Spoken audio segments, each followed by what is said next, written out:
চূড়ান্ত সিদ্ধান্ত জানাতে 2 সপ্তাহ সময় নিয়েছিলেন সামিত। বাংলাদেশ ফুটবল ফেডারেশনকে জানিয়ে দিলেন তিনি লাল সবুজের জার্সিতে খেলতে চান। সামিত হ্যাঁ বলাই রোববার থেকে তার পাসপোর্ট তৈরির প্রক্রিয়া শুরু করবে বাফুফে। বাফুফের সহসভাপতি ফাহাদ করিম বলেন, সামিত আমাদের জানিয়েছে সে বাংলাদেশের হয়ে খেলতে চায়। এখন পাসপোর্ট করতে কোন প্রক্রিয়ায় এগোতে হবে, কতদিন লাগবে এসব জানতে চেয়েছে সে। এশিয়ান কাপের বাছাই পর্বে বাংলাদেশের পরবর্তী ম্যাচ ঢাকায় সিঙ্গাপুরের বিপক্ষে 10 জুন। সেই ম্যাচের আগে সামিতের পাসপোর্ট ও অন্যান্য আনুষ্ঠানিকতা শেষ করতে চায় বাফুফে। 27 বছর বয়সী বাংলাদেশি বংশোদ্ভূত সামিতের জন্ম কানাডায়। মা বাবা দুজনই বাংলাদেশি, ফলে তার বাংলাদেশি পাসপোর্ট পেতে খুব বেশি সমস্যা হবে না বলে মনে করছে বাফুফে। তবে সামিত কানাডার জাতীয় দলের হয়ে খেলায় ফিফার অনুমতির ব্যাপারও আছে, জানিয়েছেন ফাহাদ করিম।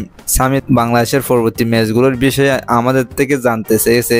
কানাডিয়ান প্রিমিয়ার লিগের ক্লাব কালাবরি এফসির মিডফিল্ডার সামিত 2016 সালে কানাডার অনূর্ধ্ব 20 দলের হয়ে 7টি ও 2018 সালে অনূর্ধ্ব 21 দলের হয়ে খেলেছেন 4টি ম্যাচ। 2020 সালে কানাডার জাতীয় দলের জার্সিতে খেলেন 2টি ম্যাচ। প্রথম কোনো বাংলাদেশি বংশোদ্ভূত ফুটবলার হিসেবে বাফুফের সঙ্গে যোগাযোগ করেছিলেন জামাল ভুঁইয়া।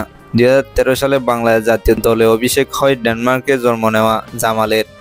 এরপর জাতীয় দলে আসেন ফিনল্যান্ডে জন্ম নেওয়া তারিক কাজী।